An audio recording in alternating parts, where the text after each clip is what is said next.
Hello and welcome to the Queber channel. I'm Jason, your host. Took a bit of a down day, played some games with my friends, had some fun, and just basically tried to do a reset for myself because I was on the oh my god, what's going on, everything's going to hell. Then a lot of people are. And I've taken a good look at the UK economy. And I've come to one conclusion. Rachel Reeves is actually actively trying to murder the UK. And it's the only conclusion I can come to.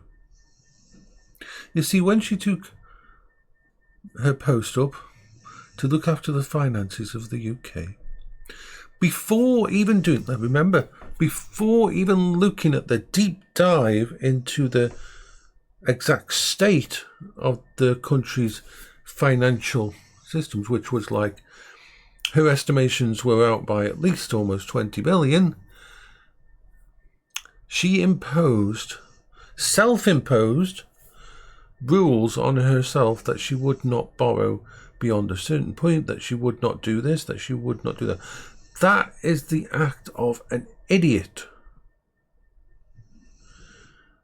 And because when she looked at all the sums and everything, she started to complain and say, oh my God, it's worse than I thought.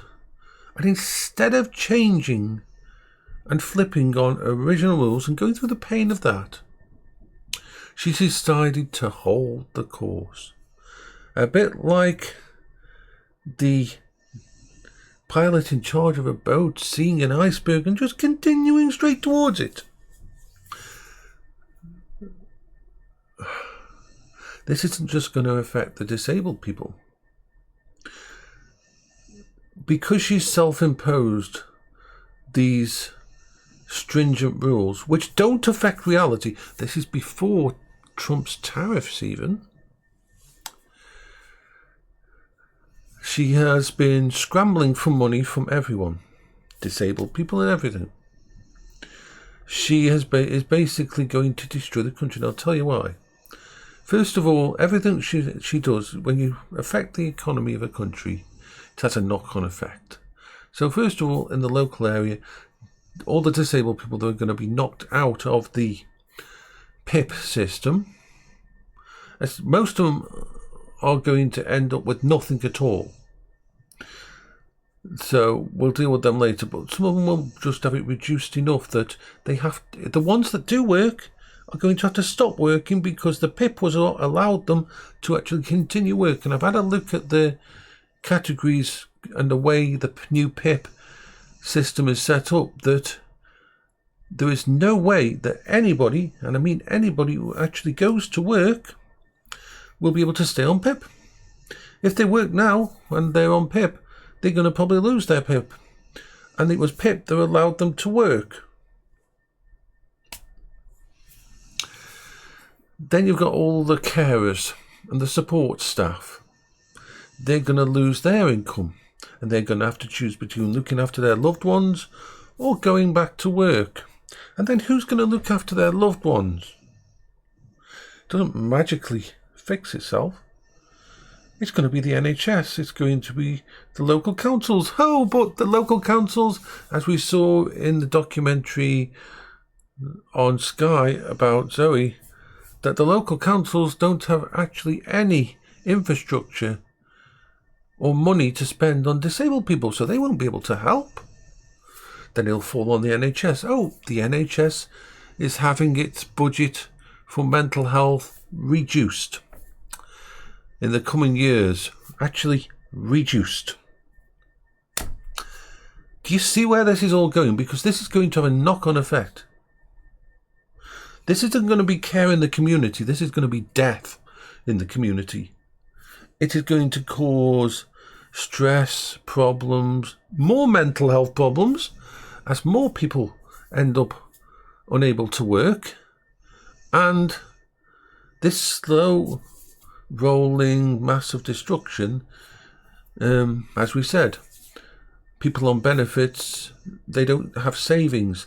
They don't have hoards. They don't put their money into shares. Their money goes straight back into the economy. For every £1 you give to a disabled or benefit person, £1.8 as £1.80 is spent on the British economy, the local economy. The knock-on effect on businesses is going to be widespread. And those businesses are already being hit. Because at the same time as all of this, you've got what's left of British Steel, which is really only British Steel. I know British people work there, but British Steel has been owned by China for a long time.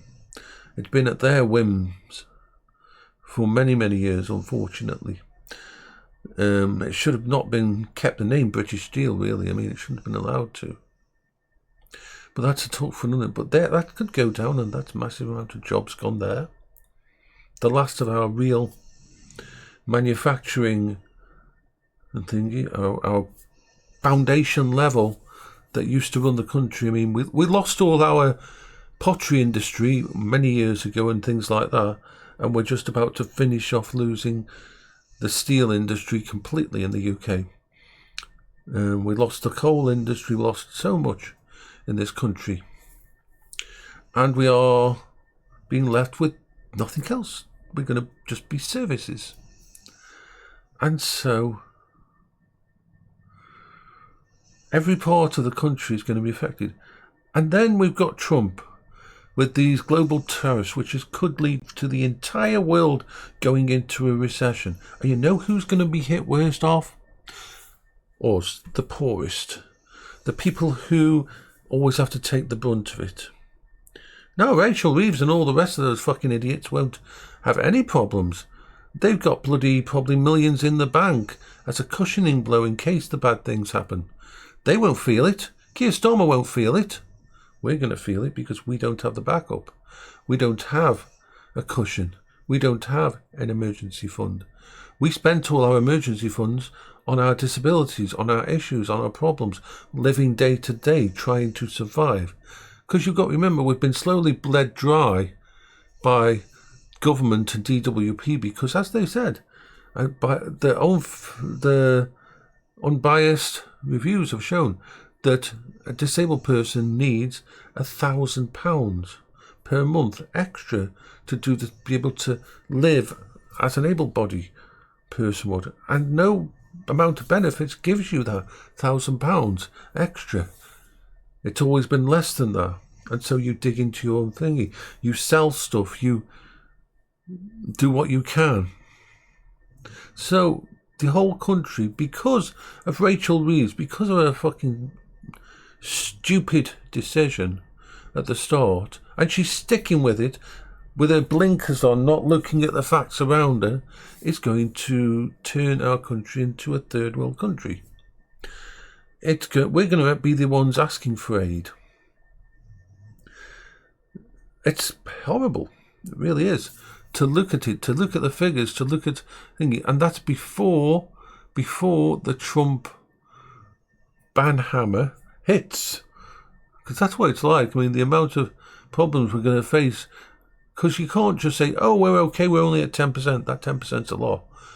But it's the knock-on effect of all the other countries and everything. We're a global system.